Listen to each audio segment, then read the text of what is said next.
Welcome back to the garage, everyone. Today we're doing some drive shaft work, installing the yoke on here so we can get this in the car.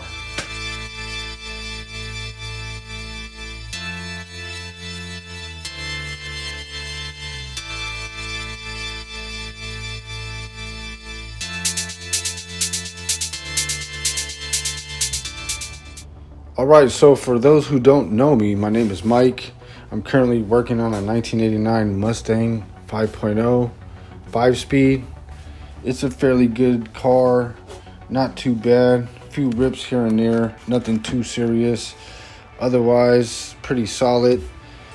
It has a mild 302 Cobra intake, aluminum heads, BBK, shorties, stage 1 cam.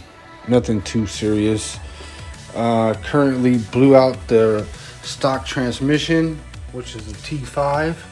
Instead of me rebuilding it, I figured I would just buy a whole new transmission that's a little bit stronger than a stock T5.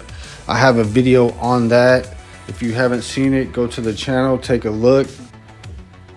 So in preparation of the transmission install, I am going to clean up the stock drive shaft, which is pretty grimy. It is about 30 years old, super rusty caked on there, so it can use a good scraping and fresh coat of paint. So I'm going to do that for you guys and kind of give you a brief overview of how I did it. Not an explanation or a tutorial, but just a time lapse. So here it is, check it out.